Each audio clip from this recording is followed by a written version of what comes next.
Hi, welcome to Truth by Billie Beene. Flash, today's date is February 3, 2025, time in Texas, about 4 p.m. So some of the things I'll cover. Confirmed. There was third-party interference with the crash between the U.S. military Black Hawk and the American Airlines Eagle that took place last Wednesday, January 29, with the loss of 67 souls. So that's coming up. Some of my sources include God in the Bible, Patriot Subscriber, Business Insider, Joshua Phillip, Hal Turner, Plus. So let's get started. Some of the things we'll cover is the Black Hawk and airline crash. Canada and Mexico capitulate. Panama and Usaid missing money. So we'll begin with this new information that came out just within the last hour or so. This came from Hal Turner's Intel site, and it's coming out that their interference was involved with the airline crash that involved 5G cell towers in the area.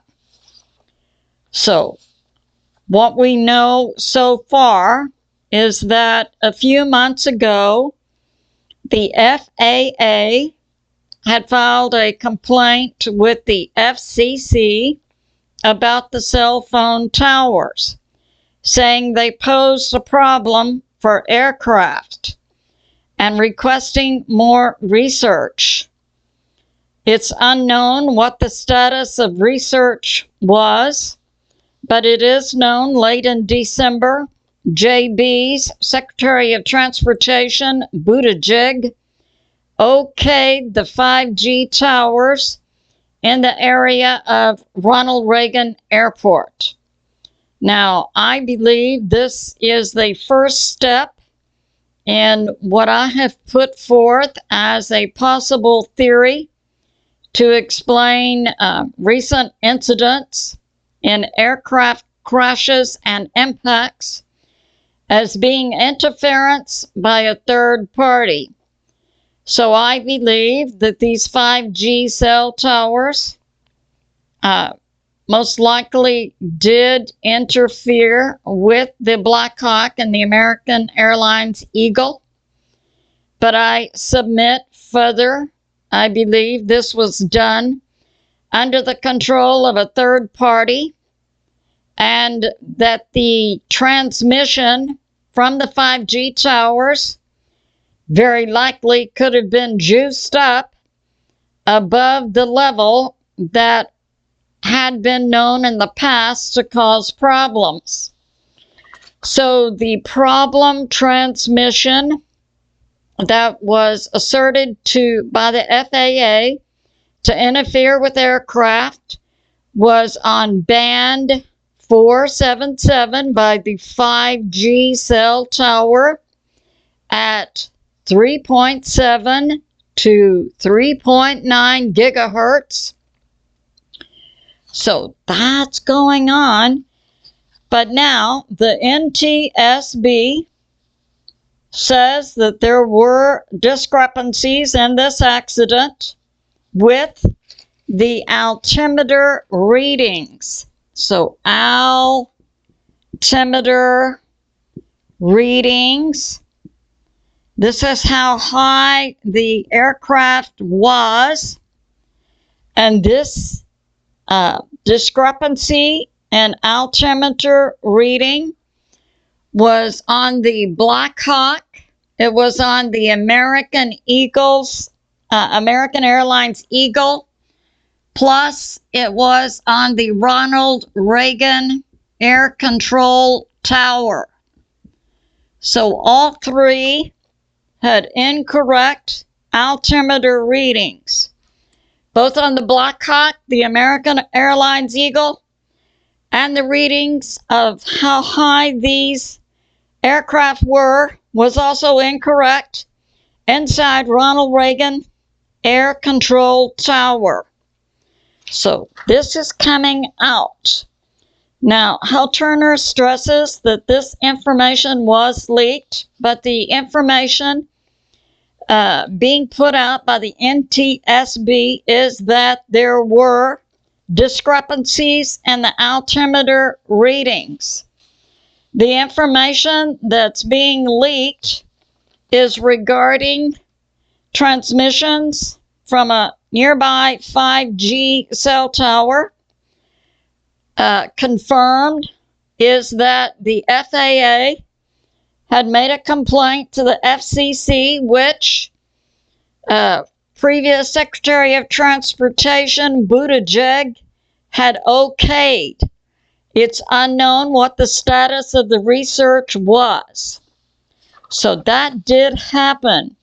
So I submit that this is a factor in this airline crash.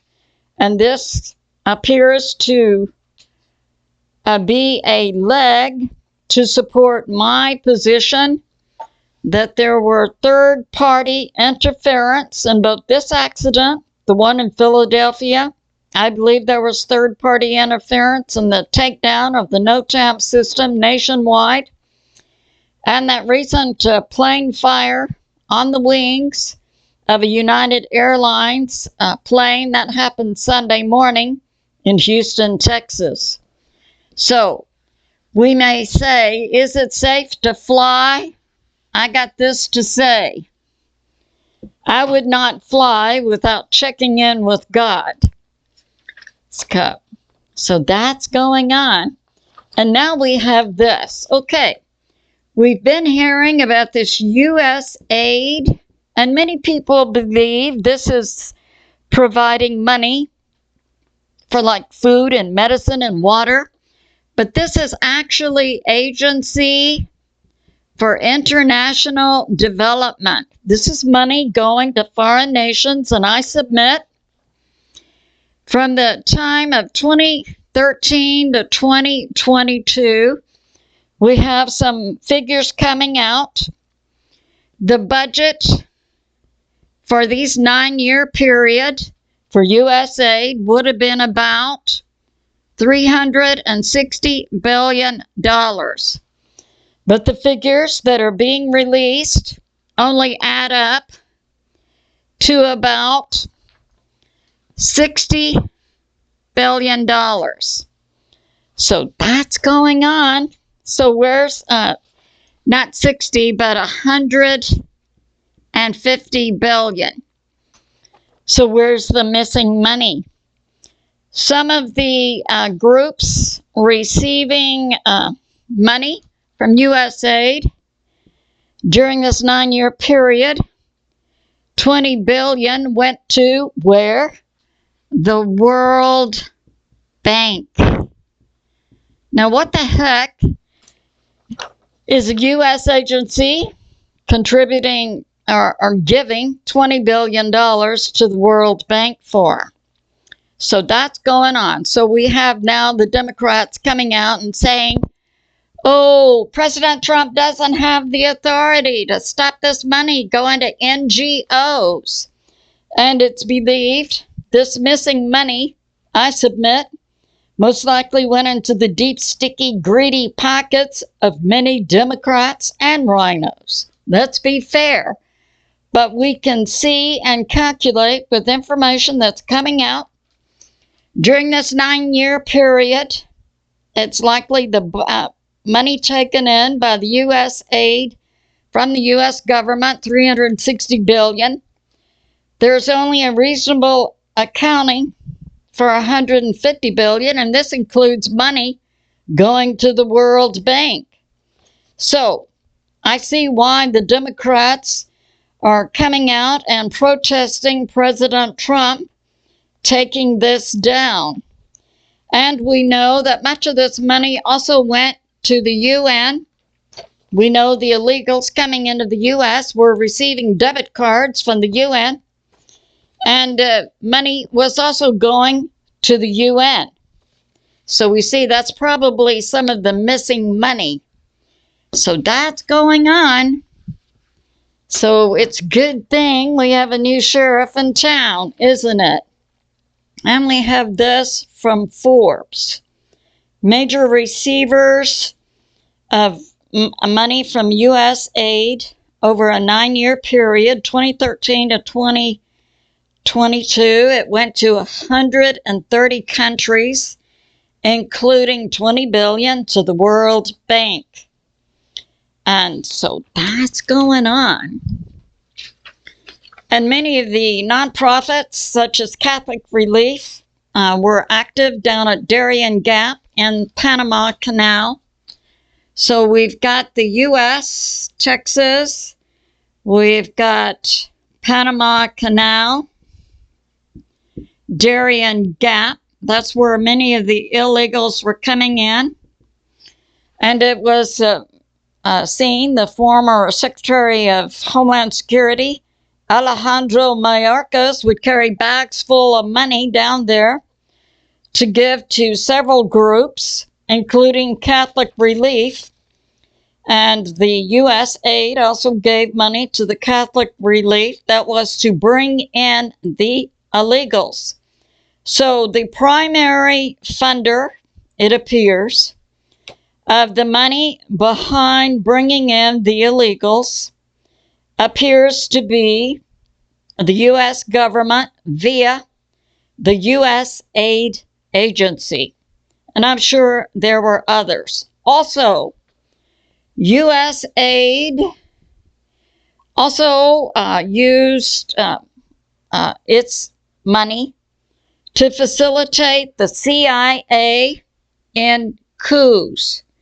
And we saw that happen in Ukraine in 2014 when the U.S. government, led by Victoria Nuland, of the previous Secretary of State Department, the U.S. State Department, who in 2014, while snipers were on the roof of the Capitol building in Kiev, shooting down Ukrainian citizens who were protesting, Victoria Nuland stood in front of the building and passed out cookies.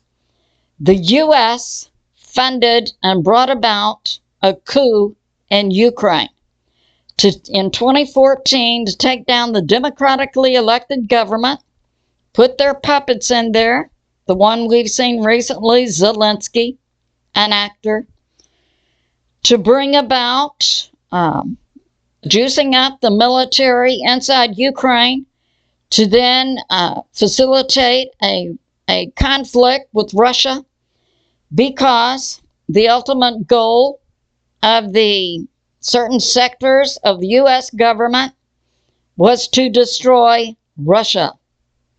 So it's good that we have those people removed from many positions, and now President Trump is cutting off the head of the snake by cutting off the money.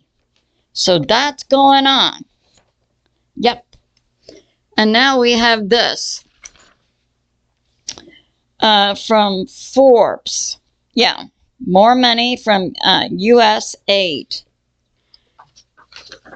And we have this. Yeah, okay, so early this morning, we know that President Trump had put in place, beginning Saturday, 25% tariffs against Canada and Mexico because they were facilitating illegals into the U.S., the flow of fentanyl and other drugs into the U.S. And they were to take effect Saturday. Well, the Mexican peso almost immediately took a downturn in value. Claudia Sheinbaum, the president of Mexico, called President Trump this morning to capitulate, and says that Mexico will put 10,000 of the Mexican National Guard on the border, on the Mexican side of the border, to stop illegals from going into the U.S., to stop trafficking, to stop drugs. And so President Trump said he would pause the U.S. tariffs against Mexico for 30 days. Now, just a few minutes ago, Business Insider puts out that President Trump has come to an agreement with Trudeau of Canada and also agreed to pause the tariffs for 30 days. However, we do not know the details of Canada's capitulation. It's good to have a new sheriff in town, isn't it? And now we have this from Joshua Phillip, talking about tariffs causing a global trade war. And I had put out in previous videos, it'll be good to have President Trump back. He's a genius at shoring up broken economic systems, as we have in the U.S.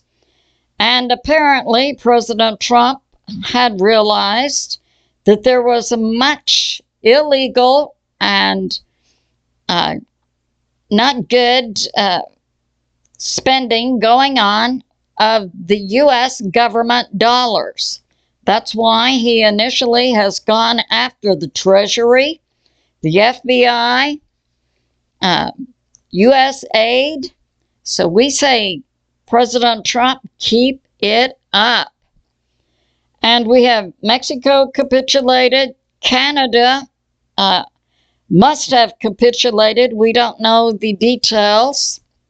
Now, I will say this.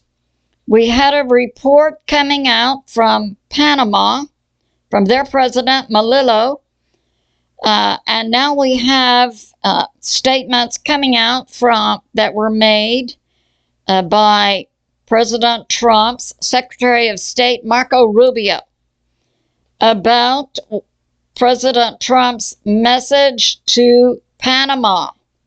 And that was, Panama is to stop now. It's controlled by the CCP, or the U.S. will take control of the Panama Canal, up to and including using U.S. military force. So I say it's good to pray for America, President Trump, and world peace. I love you, and I'll see you soon.